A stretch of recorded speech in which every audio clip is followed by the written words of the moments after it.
Hello there, the story ninjas in the house. Well, listening ninjas. I have a story from another land, and I'm sure it would be of interest because, well, stories about somewhere else are always very entertaining.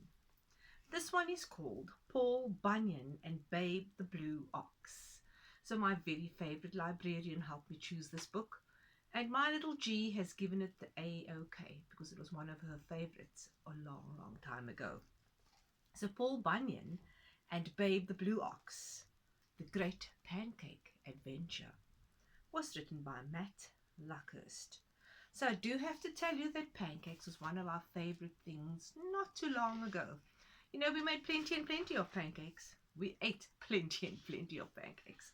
Well, let's get to Paul Bunyan, which is essentially the story of a man and his ox. Well, this man's name was, sure you're guessing, Paul Bunyan. Quite right. And he was taller than the trees and larger than life, and forever changed the American landscape. Now, some of you may have seen movies based in America. Well, lots of our movies are, and you may have an idea of what some of these places look like. So, in the story, they're telling us how it got to be that way. Or maybe not. Let's hear. Well, people remember Paul Bunyan and his very best friend, Babe the Blue Ox. So I do hope you can see all the beautiful pictures. Right. And they were the greatest lumberjacks to ever work in the forests. So what's a lumberjack, some of you may ask? Somebody who chops down trees. Well, for a living, not just because. What folks usually do not remember is how that all came to be. So let's see. Paul just happened to be a very, very big boy, born in a very small town on the banks of the St. Lawrence River. So, would you like to see it again? Let's see. Can you see Paul? Oh my gosh. This big fellow with his big blue ox in the middle of the town. My goodness, isn't he large? Well, at school, Paul had to squish his way into the classroom. Oh, he was not very good at school, also, he thought. And he was far more interested in studying his favorite things to eat. Now, because we spoke about pancakes just a little while ago, what do you think his favorite food is? Aha, let's have a look here. Mom's pancakes. Well, at one stage, Mom's pancakes, or we call them flapjacks in my house, was Gemma's favorite thing to eat. And math, Paul said, is not as tasty as pancakes or flapjacks, and I think Gemma will agree. The countryside grew every kind of vegetable and fruit, but Paul and Babe wanted to eat pancakes, of course. Pancakes. Well, I also live near some farms that grow every kind of vegetable. And I do love vegetables. Well, Paul's mom eventually sat them down for a talk. You have to start eating the food we grow, Paul. You do know that you're going to get sick if you eat so many pancakes. You know, all he eats, him and Babe. Pancakes, pancakes, pancakes, breakfast, lunch and supper. Well, Paul's mom gave him some broccoli. But when Paul and Babe tried it, oh, they spat it right out. Come on, Paul. Something green? Well, these green things, he said, are for rabbits. What big guys need are pancakes, said Paul. And Babe agreed. So Paul's mom cooked pancakes all day and all night, and his son and Babe greedily gobbled them up, because they were all very, very delicious. Well, being a growing boy and an ox, they could eat a lot. Poor Paul Bunyan. He had his mom making pancakes by the hundreds, heaps and heaps of them. I just cannot keep feeding you and Babe all these pancakes, Mom said, panting. I have fields to tend. She had to grow those gorgeous, delicious vegetables too, you know. While Paul and Babe tried to help Mom by working in the fields. But their feet were just so big. They squished and squashed everything. Oh no, man. Everything in sight was an absolute mush. Well, let's find out what happens next. Paul and Babe's appetites had become too big. Well, and so had they. And one day they decided it was time to follow their stomachs and to find their pancake fortune. So out into the great world they stepped. Paul hugged his mom and promised to write, and he and Babe took off into the deep, dark forest. Well, let's find out what pancake fortune awaits them. Soon Paul and Babe's heads were in the clouds, and their stomachs were rumbling like hungry bears. The growling.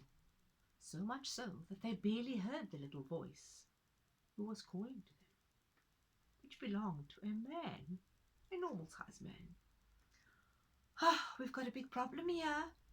Down in Syrup River, yelled the man. I need a couple of guys with great big appetites to come and help us out. And Paul bent down and looked him straight in the eye. Do you have pancakes? The man laughed. We've got more pancakes than you'll ever need. Do you think that could ever be? More pancakes than Paul could ever eat? Well, we will have to see about that, Paul replied. Do you think there was more pancakes than you could ever eat? You think? Let's have a look. Goodness gracious me, as true as Bob, stacks and stacks of pancakes. Well, so this is how the pancake got to be. When they got to the river, it was a mess. A truck had rolled over and dumped its load of flour into the river, whipping up a sizable amount of batter, which had caused a log jam. And the hot summer sun soon had that batter sizzling up into pancakes, while more pancakes than Paul and Babe had ever seen. Do you think they could eat it all? I think so too. Their dream had come true. Well, they put on their best eating hats. Let's have a look again. Goodness gracious me. Do you see this? Load of flour tipped out into the river. And all the pancakes they could ever eat and more. And they started to eat. And they ate, and they ate, and they ate. Pancakes until Paul's buttons popped off his shirt. Goodness gracious me. Pop, pop, pop. When every last pancake had been finished off, the log swept down the river without a problem. Bill could not believe his eyes. Why don't you and Babe come and work for me? You could help with logging the land, said Bill, and I'll pay you as many pancakes as you can eat. What do you think Paul decided? I think the more pancakes than you can ever eat swayed his mind for him. Yeah, Paul and Babe enthusiastically agreed. Of course, pancakes. Up and down the country, Paul and Babe tromped and stomped with Bill. From Wisconsin to California, up the little Garlic River and down the Onion, through tall Wolf Country and across the Beartooth Plateau, Paul and Babe helped log the land. Up in the land of lakes near Minnesota, it got so cold that all Paul's words froze before they could make a sound. They say you can still hear his voice up in those mountains and in the forests as they slowly thaw out. Let's see. Goodness gracious me. Paul and Babe tramped around the countryside. Have you ever thought of your words freezing before they could pop out and make a sound? What words do you think Paul had? Syrup, pancake, babe, freezing. Well, they headed out west. Paul and Babe tried to level the ground by filling valleys with pancake batter. When the sun came up, the ground grew hot and started to cook up, and up popped a whole range of mountains right in front of them. My heavens! Pancake batter, pancake mountains. Well, the mountains used to be bigger, but Paul and Babe were hungry, and because it was made out of pancake batter, they snacked on them, well, on most of them. And because of their uneven appearance, folks now call them the Rocky Mountains. Well, down along the Colorado River, a stray pancake got picked up by a strong wind, and Babe took after it. And Paul held on tightly and ran behind. Paul tried to hold him back, dug his heels into the ground. When Babe finally caught up, let's see, he and Paul had dug up a huge swath of dirt that is now called the Grand Canyon. Oh my goodness, I think they erected a huge path between the mountains or something. But one day, Babe's bright blue glow began to fade. Oh, he was feeling a bit sick. I hear some of you saying, "Too many pancakes, Babe." And he just lay there like a big blueberry. Oh, goodness. Babe definitely does not look well. And Paul was worried and not feeling so good himself too. Bill eventually called the doctor for them to come and examine them both. And the doctor said, "You seem to have been eating too many pancakes, Paul and Babe. Can you imagine ever having too many pancakes?" Paul was beside himself. "Too many pancakes? What do you mean? That's impossible. There can never be something as too many pancakes." Well, the doctor explained to Paul and Babe that they needed to balance their diets. Ah, that sounds like something we hear every now and again, isn't it? When we indulge in too much or too many of our favorite luxuries. They needed to balance their diets and eat different or variety of foods, or they would both become seriously ill.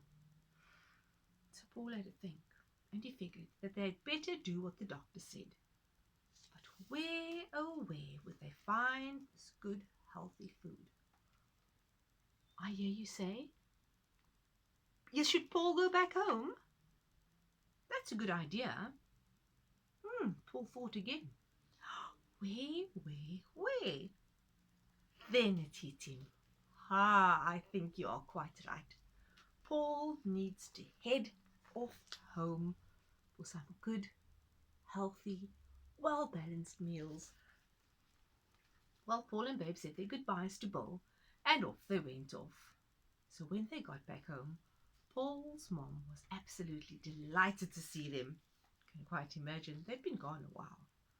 And sure enough, there was plenty of healthy food for them to eat. Soon Babe turned bright blue again. Bright blue, healthy glow. See, your mom is always right.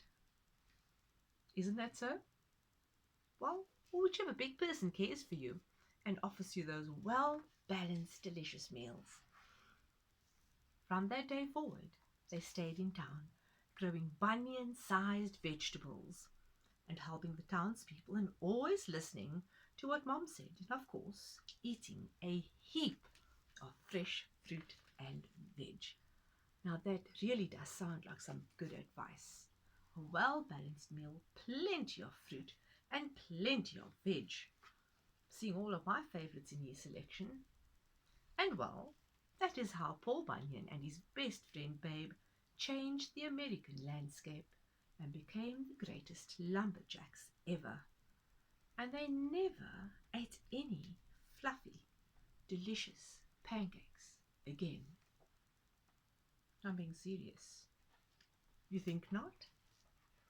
Well, shh, don't tell Paul's mom. Every now and again, they might just sneak in one or two delicious, fluffy pancakes.